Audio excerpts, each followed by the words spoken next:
Many Taekwondo athletes want to kick faster, but in reality, most of them just train more or harder, not smarter. Speed isn't simply about moving fast. It's a distinct motor ability that requires precision, coordination, and the right type of training stimulus. A common mistake is training for speed while already fatigued. And when you do that, your nervous system actually learns to move slowly. If you want truly develop speed, you have to combine technique, reaction, and neuromuscular activation. In this video, you'll learn what speed really means, how to train it effectively, and which mistakes most athletes make along the way. We start with the first question. What is speed? For that, we take a deeper look at the definition by Schnabel, Harrer and Crook of the year 2008. They say speed is a coordinatively and constitutionally determined performance prerequisite to react to stimuli or process information in the shortest possible time and to execute movements or motor actions under facilitated and or sport-specific conditions with maximum movement intensity, whereby, due to the very short duration of exertion, performance limitation through fatigue is excluded. Okay, that was hard to read and to understand. We explain it simple. Speed describes how quickly you can initiate and execute a movement. In other words, how short the time is between a signal, for example, your opponent moves, and your action, for example, your kick. Applied to Taekwondo, you see an opening, decide, and immediately launch your attack. This involves perception, reaction time, movement execution, and force application, all happening within milliseconds. Speed isn't just physically, it's also neuromuscular and cognitive. We now take a look on which types of speed in Taekwondo existed. First, the reaction speed. Second, the cyclic speed. Third, the acyclic speed. And fourth, the action speed or agility. The reaction speed is the ability to respond instantly to a visual, auditory, or tactile signal. It refers to the time between perception and the start of your movement. In Taekwondo, reacting to an opponent's motion, intercepting a kick, or countering. This is primarily nervous system driven, less dependent on muscular strains. Train it through reaction drills, partner cues, or visual light systems. The second one, the cyclic speed. The ability to perform repeated rhythmic movements at a maximal frequency. Always linked to force production because each cycle requires acceleration and deceleration. In Taekwondo, fast kick combinations like double or triple kicks on the pads, which requires a high intra and intermuscular coordination, which means muscles working together efficiently. Train it with short, high-intensity sets, focusing on clean technique and minimal fatigue. Third one, a cyclic speed. The ability to perform single, non-repetitive actions at a maximal velocity. Also force dependent. The goal is maximum acceleration within one explosive movement. In Taekwondo, a single padong chagi or a jump kick or a sudden explosive counterattack or movement. Closely connected to explosive strength and rate of force development. Train it with single, full intensity actions such as kicks on command, jump drills, or resisted strikes. The fourth, the action speed or agility. The ability to make quick decisions and execute the right movement in complex situations. It combines perception, decision making, and execution. For example, your opponent feints, you react, change direction, and counter within a fraction of a second. It relies on fast cognitive processing and reactive strength, especially in direction changes or landings. You can train it with reactive partner drills, random attack cues, agility ladders, and perceptual games. You see, speed depends mostly on neuromuscular and cognitive factors. The neuromuscular factors are your nervous system determines how fast your muscles can activate. The more efficient the connection between your brain, nerves, and muscle fibers, the more explosively you can generate force.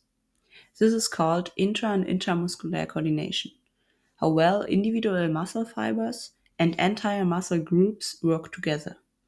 The result? Shorter reaction times, faster acceleration, and more precise movement execution. In Taekwondo, this is what allows you to kick not just fast, but with control and stability. The cognitive factors. Speed begins in the brain. You must perceive a stimulus, interpret it correctly, and decide how to respond, all in fractions of a second. In Taekwondo, this means reading your opponent's movement, choosing the right technique, and executing immediately. The better your perception and decision making, the more efficiently you can use your physical speed.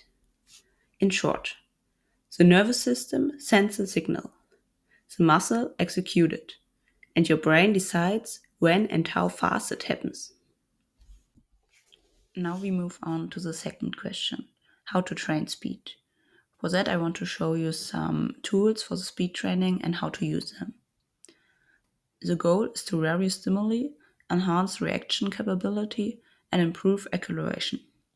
Good tools increase movement velocity, explosiveness, and coordination without distorting technique. Always use them functionally and sport specifically, in ways that directly improve your kicks, transitions, and jumps. Examples are reaction lights or visual cues, target pads, elastic resistance bands, light medicine balls, agility ladders, and mini hurdles or markers. My top 3 tools for Taekwondo speed training. First one, the Pleo box. It is perfect for developing jumping power and explosiveness. It trains the stretch and shortening cycle, the rapid muscle stretch followed by contraction, and is great for jump kicks, changes of direction, and reactive strength. The second one, the step board. It simulates quick ground contact times similar to kicks or landings, or fast steps. Use it for quick steps, dances, switches, and reactive footwork. It improves cyclic speed and leg frequency. The third one is a sprint track of at least 20 to 30 meters. It trains acceleration and first step explosiveness. Is it ideal for acyclic speed? The single powerful movements. It can easily be combined with partner cues or random comments. My tip: use fewer tools and higher quality.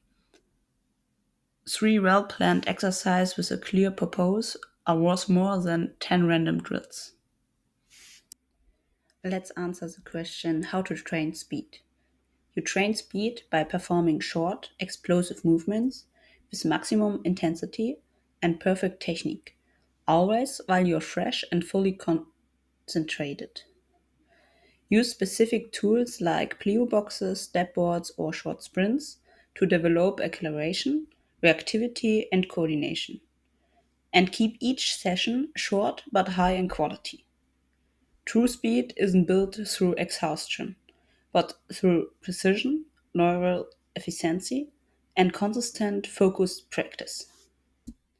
So the third question was, what are the biggest or most common mistakes in Taekwondo speed training? For that, we look at some red flags in speed training and how to fix them. First one is too much volume and not enough intensity. Many athletes perform endless reps or long sets. They get tired and the nervous system learns to move slow. Better, focus on short, explosive sets with maximum intensity. For example, 4 to 6 reps per drill, then full rest. Quality always beats quantity. Second one is training while fatigued.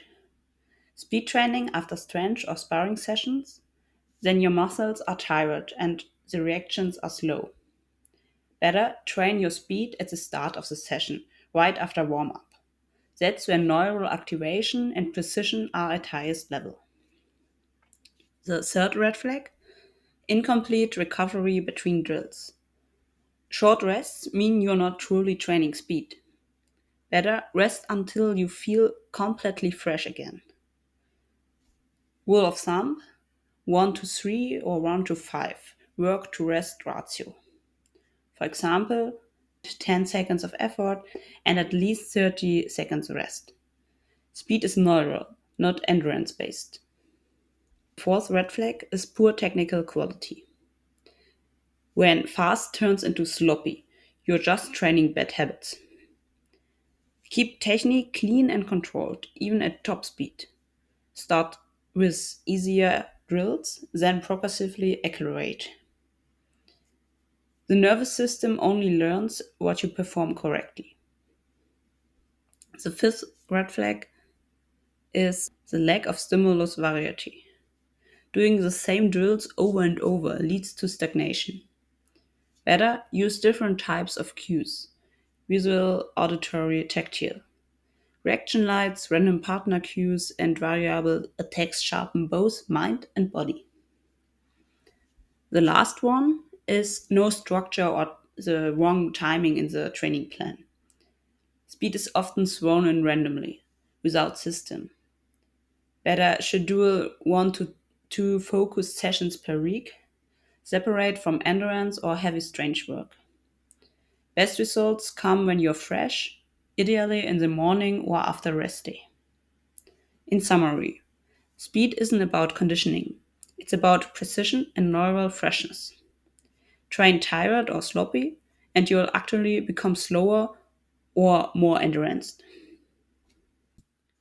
The common mistakes or the red flags are too much volume, not enough intensity, training while fatigued, incomplete recovery between drills or too short breaks, poor technical quality, lack of stimulus variety, and no structure or timing in the plan.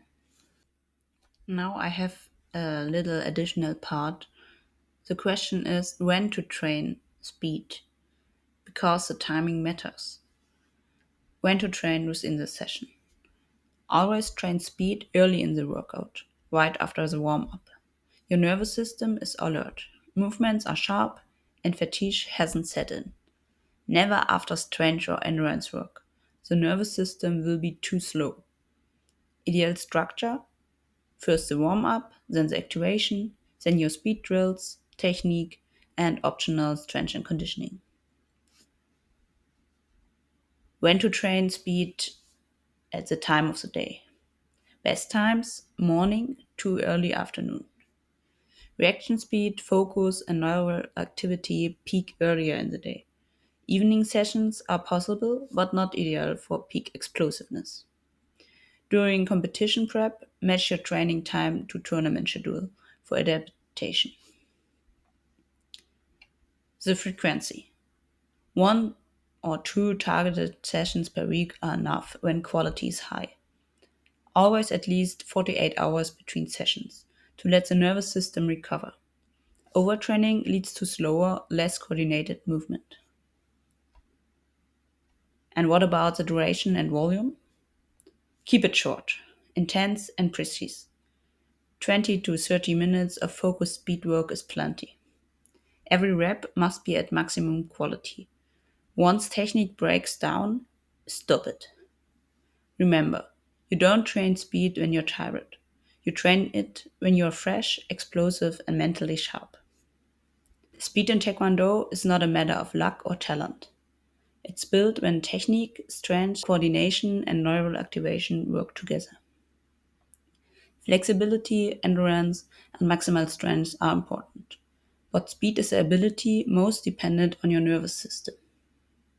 To improve it, you need fresh, focused sessions, short, explosive efforts, and technical precision in every movement.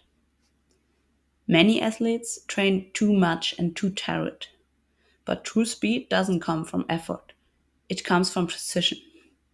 If you want to take your kicks, reactions, and movement transitions to the next level, combine your speed training with mobility, technical work, and explosive strength. If you like what you heard and want to see more of it, subscribe to my channel so you don't miss new training content. And check out the next video right here. Train smart and kick fast.